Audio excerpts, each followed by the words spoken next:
Bonjour Karine Bernot. Bonjour, bienvenue à Nantes Université. Merci beaucoup de nous accueillir dans ce magnifique hall de la faculté de pharmacie dans le centre-ville de Nantes sur le campus santé. On est tout près du CHU de Nantes Université parce que c'est le nouveau nom de cette entité. Ça traduit quelle nouvelle réalité ? Une réalité assez profondément différente de ce qu'était l'Université de Nantes auparavant, parce que c'est finalement un regroupement d'acteurs qui s'inscrivent dans une même dynamique, une même trajectoire, là où on était avant, parfois en concurrence, il faut se le dire. Alors, quels acteurs ? Alors, il y a évidemment ce qui était avant l'université, mais aussi Centrale Nantes, donc une école d'ingénieurs, l'école des beaux-arts, l'école d'architecture, le CHU, aussi, le centre hospitalier universitaire, l'INSERM, qui est un organisme national de recherche en santé, et l'IRT Jules Verne, l'Institut de recherche technologique. Et c'est tout ça, Nantes Université.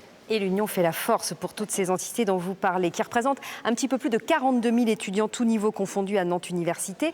Mais avec des difficultés financières, il faut le dire, vous avez voté un budget en déficit de 4 millions d'euros. Ça veut dire que très clairement, vous manquez de moyens, l'Université de Nantes. Oui, très clairement. C'est vrai à Nantes, c'est pas vrai que à Nantes, mais c'est vrai particulièrement à Nantes. On est dans une situation très paradoxale d'un établissement qui était dans une vraie dynamique de développement, qui est membre d'une université européenne, qui a un label d'excellence, etc.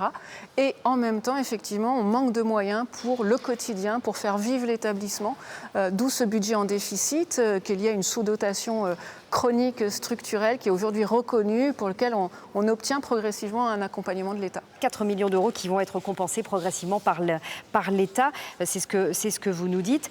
Les classements internationaux vous classent pas forcément très bien l'Université de Nantes, 688e pour le classement de Shanghai. Ça veut dire quoi, qu'on apprend mal ici ? Alors, certainement pas. Non, certainement pas. D'abord, il faut dire qu'on est stable, que ce n'est pas encore le nouvel établissement qui a été classé.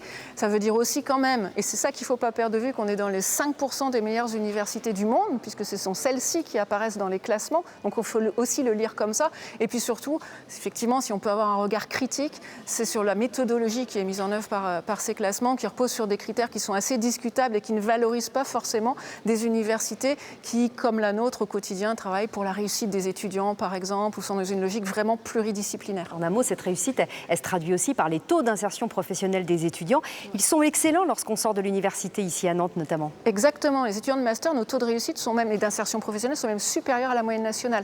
95% de nos étudiants diplômés en master ont un emploi dans les 18 mois qui suivent, souvent bien avant, et dans certaines filières, on est même à 100%. Et bien rémunérés. Et bien rémunérés, et avec des emplois qui correspondent à ce qu'ils ont envie de faire. Et ça aussi, c'est important. Et bien, c'est sur ces chiffres qu'on va vous souhaiter une excellente rentrée universitaire. Merci beaucoup, Karine Karine Bernot, de nous avoir accueillis ici sur le campus de Nantes. Merci beaucoup.